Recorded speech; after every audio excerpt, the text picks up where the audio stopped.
Welcome to TG24 TV news మనత.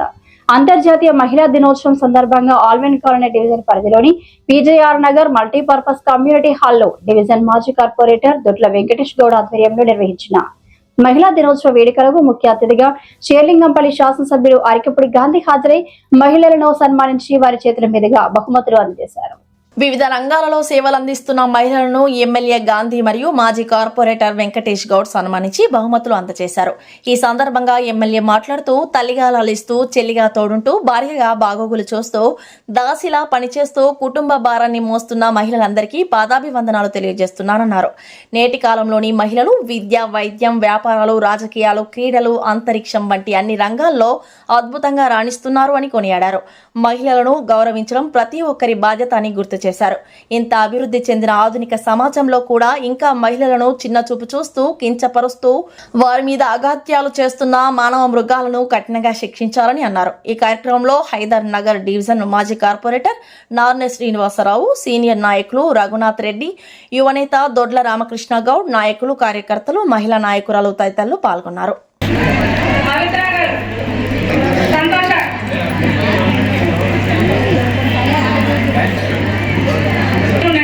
Okay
ఇచ్చి ముఖ్యమంత్రి గారు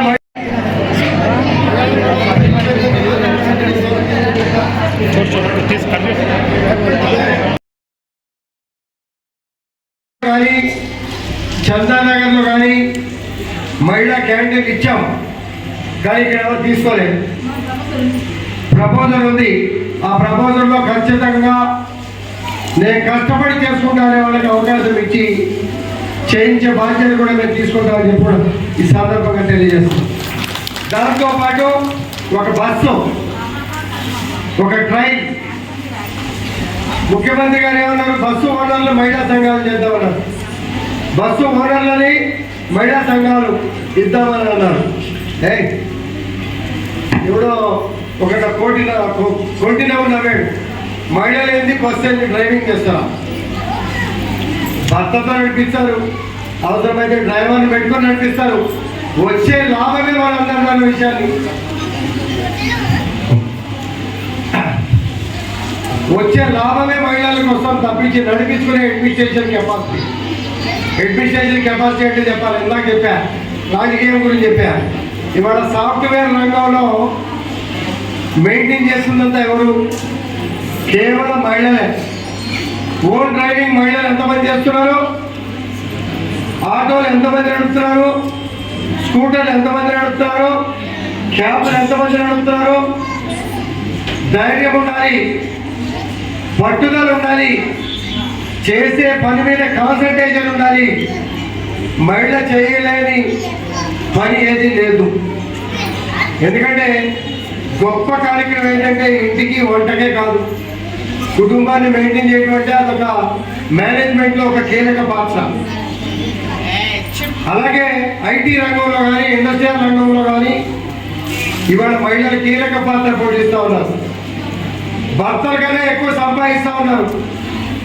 జీతం వచ్చే రోజులు మాత్రం భర్తలు చిన్నపుచ్చుకుంటా ఉన్నారు. భార్య జీతం ఏమో ఎక్కువ, భర్త జీతం ఏమో తక్కువ. కానీ అలా చిన్నపించుకోవడం, మహిళల్ని కించపరచడం మంచిది కాదు. ఆ సంపాదన మన కుటుంబానికి చెందుతుంది, మన పిల్లలకి చెందుతుంది, మన కుటుంబానికి ఎదగడానికి పనికొస్తుంది అనే ఆలోచన చేయాలి తప్పించి ఈర్ష్య పడకూడదనే భావన. ఏమో నా పిల్లలకి జీతం ఎక్కువ వస్తే నా పిల్లల రోజు నా మీద డామినేషన్ చేస్తుందని కొంతమంది మనోభావాలు ఇంకా పాత రోజులు ఉన్నాయి. అలా పెట్టుకోకూడదు. చాలా రకాలుగా భర్తలు మార్చారు. అలాగే ఈ మైండ్ సెట్ కూడా మార్చుకుని మన కుటుంబాలు, పిల్లలు చదువుకునే విధంగా, కుటుంబాలు మెయింటైన్ చేసే విధంగా సంపాదన దిశలో అడుగులు వేయాలి తప్పించి జెల్సీ ఫీల్ అయితే ఎవరికి నష్టం? మనకే నష్టం. ఇటువంటి వాటి అన్నింటినీ దృష్టిలో పెట్టుకొని మీకు కోడి కూత దూరంలో మేమున్నాం. మీ కార్పొరేటర్ గారు కావచ్చు, ఎమ్మెల్యే కావచ్చు, మేమంతా ఏడ్చే వాళ్ళ బతుకులు ఎప్పుడు ఏడుస్తూనే ఉంటాయి. మంచి చేసిన ఏడుస్తూనే ఉంటారు. ఎందుకంటే వాళ్ళ బతుకు భగవంతుడు రాసి పెట్టాడు. చిరునవ్వుతో, మంచి మనసుతో, పట్టుదలతో ఎదుగుదాం, ఎదిగి చూపిద్దాం, నలుగురికి ఆదర్శంగా నిలబడదాం అనే మనస్తత్వానికి ముందు నిలబడాలి. రాజకీయాలు ఉంటాయి, పోతాయి. మంచి పని చేసేవాడికి ఎప్పుడూ ఆదరణ ఉంటుంది. మంచి పని చేసి మా పాత్ర ఏంటి, మమ్మల్ని 3 సార్లు ఆశీర్వదించారు, 2 సార్లు కార్పొరేటర్ గారిని ఆశీర్వదించారు, హైదరాబాద్ కార్పొరేటర్ గారిని ఆశీర్వదించారు, ఇక్కడ చంద్రనగర్ కార్పొరేటర్ గారు ఉన్నారు, వారిని ఆశీర్వదించారు, చాలా మందిని ఆశీర్వదించారు. అందరికీ అవకాశాలు రావు. ఈసారి 30 మందికి అవకాశాలు వస్తున్నాయి. ఈసారి శేర్లింగపల్లి కాన్స్టిట్యూన్సీలో 30 మందికి అవకాశాలు వస్తున్నాయి. 30 మందిలో సగం మంది మహిళలే. మరి నేను డబ్బు పెట్టగలుగుతానా లేదా? ఇన్ని డబ్బులు ఏడైతే? డబ్బు ప్రాధాన్యత కాదు, మంచి మనసు ప్రాధాన్యత. వచ్చిన వాళ్ళని ఇంటికి చుట్టంగా ఎవరు వస్తే ఆప్యాయంగా పలకరించి కూర్చోబెట్టి మంచినీళ్ళు ఇస్తామా లేదా? ఇంకా అవకాశం ఉంటే కాఫీ ఇస్తాం. వాళ్ళ నాన్న దగ్గరికి వెళ్తే కనీసం ప్రేమగా పలకరిస్తారా అనే మంచి మనసుగా అనుకుంటే, వాళ్ళు మంచాడు అనే ముద్రకరంగా వేసుకుంటే ప్రజలు ఖచ్చితంగా ఆదరిస్తారు, ఆశీర్వదిస్తారు అంటారు. ఎటువంటి సందేహం కూడా లేదు. కొంతమంది తిడతారు. తిట్టడం మూలాన వచ్చే లాభం ఏంటి? నేను తిడతా, మళ్ళీ ఏమి లాభం వస్తుందో చెప్పండి. నీకు నాకు మధ్యలో గ్యాప్ పెరుగుతుంది తప్పించి, శత్రుత్వం పెంచుకుంటాం తప్పించి లాభం ఏమొస్తుంది చెప్పండి. Hi, నేను మీ సత్యశ్రీ.